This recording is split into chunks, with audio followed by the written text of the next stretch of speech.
battle for number 1 spot. NLEX kontra Rain or Shine, a pretty good matchup. Both teams merong guard power tapos merong solid import na maaasahan. Kumbaga parang mirror match, same style, and the question is, can Adrian Nocum produce in the clutch kung paano si Robert Bolick? And sa first possession ng laro, kita agad natin yung pace ng Rain or Shine for the 2 points. And yun na nga, ang import matchup, Lalane over Johnson for the 3-point shot.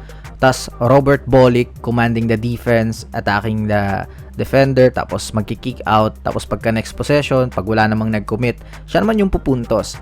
That's why he's very hard to guard kasi unselfish and knows when to score. Pero Rain or Shine going to their transition offense, tsaka yung mga downhill para makip nila yung kalamangan sa opening frame. Sa second quarter, tuloy pa rin yung transition offense ng Rain or Shine as Karakot goes for the layup. And mention natin yung need niyang mga gawin kasi dalawang players, ACL, tapos wala rin si Kalen for today's game. Nung una, I kinda doubt yung puro attack mode ni Mamuyak kasi it removes the ball movement. Pero kasi yun ata talaga yung instruction sa kanya ni Coach Sheng and nagiging factor para mag-slide yung defense sa paint. Para sa mga next possession is gumanda na yung spacing. It is good lalo kung naka-convert ni Mamuyak yung mga attacks niya. Again, a big second quarter para kay Andre Karakot to have a big lead sa first half. Sa third quarter, ibigay natin to sa NLEX.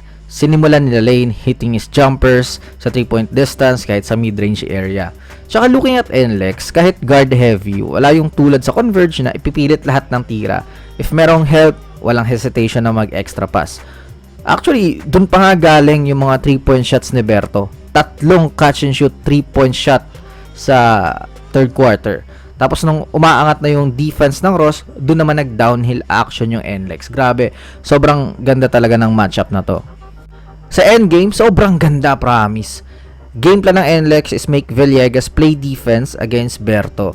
Pero unselfish talaga. Semerad with a 3-point shot. Tapos another assist kay Berto para dito sa hang time move ni LJ Gonzalez.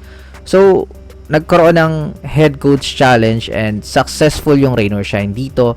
Kaso lang, jump ball after. Kahit pa nasa Ross na yung possession, tsaka turnover na yun ni Bolick eh. Kaya questionable talaga yung decision na yun. Pero ayun, nung nakuha ng NLEX ang possession after the jump, Bolick tumira ng 4-point shot. Pasok! Gagi. Ito yung sinasabi natin na sino yung kayang tumatpat sa clutch jeans niya kapag endgame. Then, going to Rain or Shine, NLEX is leaving Villegas open kasi 0 out of 5 siya before this. And he delivers.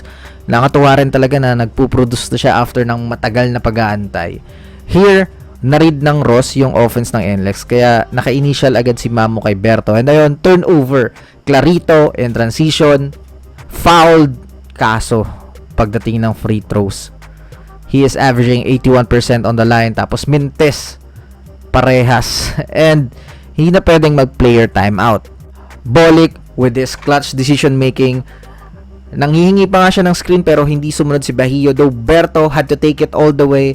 Inattack niya yung space ni Clarito, leaving Bahio open for the win. Bang! Grabe. What a game. Ito yung mga larong wala akong masasabi kung ano. Ito yung basketball. Solid. GG's everyone. Good night.